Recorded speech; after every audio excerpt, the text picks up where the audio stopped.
দক্ষিণ কামৰূপৰ পলাশবাৰী সমষ্টিৰ অন্তৰ্গত বাৰহন্তি ভাটিপাৰা বকুল সংঘৰ সৌজন্যত আয়োজন কৰা 7দিনীয়া ৰাস মহোৎসৱৰ বৃহস্পতিবাৰে নিশা সফল সামৰণি পৰে।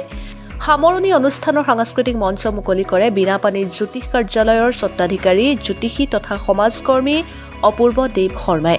মঞ্চ মুকলি অনুষ্ঠানৰ মাজতে বাৰহন্তি ভাটিপাৰাৰ আগন্তুক প্ৰৱেশিকা পৰীক্ষাৰ্থীক উৎসাহ যোগোৱাৰ বাবে কেইবাটাও পুৰস্কাৰ ঘোষণা কৰাৰ লগতে ৰাস উদযাপন সমিতিক ধন্যবাদ জ্ঞাপন কৰে।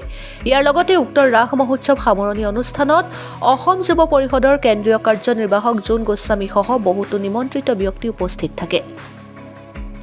উক্ত ৰাস মহোৎসৱৰ উল্লেখযোগ্য বিষয় যে ৰাস মহোৎসৱৰ সকলো কাম কাৰ্যৰ লগতে মৃন্ময় মূৰ্তিসমূহ স্থানীয় যুৱকসকলৰ দ্বাৰাই নিৰ্মাণ কৰি উলিয়ায়। ৰাস মহোৎসৱৰ 7দিনীয়া বৰ্ণাঢ্য কাৰ্যসূচীৰ লগতে সামৰণি অনুষ্ঠানত একক আধুনিক নৃত্য প্ৰতিযোগিতাখনি সুচাৰুৰূপে ৰূপায়ণ কৰে। Bureau' report Arunodoy Assam.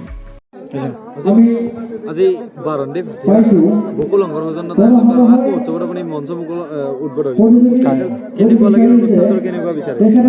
মই খুবেই ভাল লাগিল। বাৰহন্তি ভাটিপাৰা যুৱ সংঘই আয়োজন কৰা 14তম ৰাস মহোৎসৱত উপস্থিত থাকি তেখেতসকলে মই আমন্ত্ৰণ কৰি আনি যি মঞ্চ মুকলিৰ কাৰণে দায়িত্ব দিলে মই মঞ্চ মুকলি কৰি খুবেই আনন্দিত হৈছোঁ আৰু আশা ৰাখিছোঁ তেখেতসকলে এইবেলি যি অনুষ্ঠান কৰি ৰাইজৰ মাজত আবৃত কৰিলে অহাবিলৈ যাতে ইয়াতকৈ ভাল ধৰণে এটি অনুষ্ঠান কৰি ৰাইজৰ মাজত এটা সুনাম অৰ্জন কৰিব পাৰে আৰু আশা ৰাখিছোঁ অহাবিলিও এই অনুষ্ঠানটোৰ লগত মই প্ৰত্যেক মুহূৰ্ততে জড়িত হৈ থাকিম আৰু অহাবিলি বাৰহন্তি ভাটিপাৰা অঞ্চলবাসীৰ যিসকল ল'ৰা ছোৱালীয়ে মেট্ৰিক পৰীক্ষা দিব 2025 চনত তেখেতসকলে যিসকল ল'ৰা ছোৱালী মেট্ৰিক পৰীক্ষাত উত্তীৰ্ণ হ'ব তেখেতসকলৰ বাবে মই বীণাপানী জ্যোতিষ কাৰ্যালয়ৰ স্বত্বাধিকাৰী শ্ৰী মই অপূৰ্ব দেৱ শৰ্মাই তেখেতসকলক কলেজীয়া ইউনিফৰ্ম দিয়াৰ কাৰণে এটা প্ৰচেষ্টা চলাইছোঁ।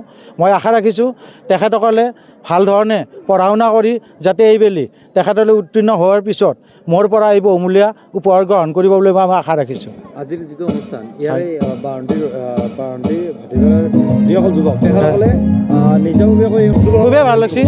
স্থানীয় মই দেখা পাইছোঁ খুব কম বয়সৰ ল'ৰাই লগ লাগি এই অনুষ্ঠানটো হাতত ধৰিছে। মৃন্ময় যিখিনি মূৰ্তি মই চাইছোঁ খুব ধুনীয়া আকৰ্ষণীয় হৈছে আৰু মই আশা ৰাখিছোঁ তেখেতসকলে পুনৰাবৃত্তি ইয়াতকৈ যাতে ভাল এটা এনেকুৱা ৰাসৰ অনুষ্ঠান দেখুৱাই ৰাইজক মাজত এটা উপহাৰ প্ৰদান কৰিব পাৰে। এইখিনি আজি আমি তেনেকৈ নাম প্ৰসংগৰ লগতে একক আধুনিক নৃত্য প্ৰতিযোগিতাখনি ৰাখিছোঁ। তাৰপিছত আমি নিমন্ত্ৰণ জনাইছিলোঁ অপূৰ্ব দেৱ ছাৰক, তেখেতে আমাৰ মঞ্চ উদ্বোধন কৰিলে। কেইদিনীয়া কাৰ্যসূচী আপোনালোকে ৰাখিছে? আমি 7দিনীয়া কাৰ্যসূচী ৰাখিছিলোঁ। কেনেকুৱা ধৰণৰ কাৰ্যসূচী পৰৱৰ্তী বিগত সময়ছোৱাত ৰূপায়ণ কৰিছে? কি কৈছে? বিগত সময়ছোৱাত কেনেকুৱা ধৰণৰ কাৰ্যসূচী ৰূপায়ণ কৰিছে? কি ৰাখিছে? বিগত সময়ছোৱাত আপোনাৰ নাম প্ৰসংগ এনেকুৱাকৈ চলি আছে। নাম প্ৰসংগৰ দ্বাৰা যিহেতু এইটো ভক্তিমূলক অনুষ্ঠান, আপোনাৰ গীতা পঢ়াৰ লগতে নাম প্ৰসংগৰ দ্বাৰাই আমাৰ অনুষ্ঠানটো চলাই আছিলোঁ। আপোনালোকৰ এই অনুষ্ঠানটো প্ৰতিমাসমূহ আপুনি নিজ হাতেৰে নিৰ্মাণ ল'ৰা আছোঁ, সদানন্দ দাস, প্ৰণৱ মজুমদাৰ আৰু মই নিজে ভূষণ মেধি। তাৰপিছত আমি কমিটিৰ যিমান ল'ৰা আছে গোটেইবিলাকে নিজে হাত দি তেখেতসকলেও আমাক বহুতখিনি সহায় কৰি মাটি মাৰাৰ পৰা কিবা কৰাৰ পৰা তেনেকৈ বহুত সহায় কৰিছে। ৰাইজৰ সঁহাৰি কেনেকুৱা? ৰাইজৰ সঁহাৰি আমি যথেষ্টখিনি পাইছোঁ, আপোনালোকে দেখিছেই চাগে। পৰৱৰ্তী সময়ত কি কৰিব ৰাসখনক লৈ আৰু কেনেকুৱা পৰিকল্পনা আছে? পৰিকল্পনা বুলি ক'লে ৰাইজৰ যদি আমি সঁহাৰি পাওঁ আৰু যদি ভালকৈ সঁহাৰি পাওঁ তেতিয়াহ'লে ইয়াতকৈ আপোনালোকে আৰু উত্তীৰ্ণ দেখিবলৈ পাব।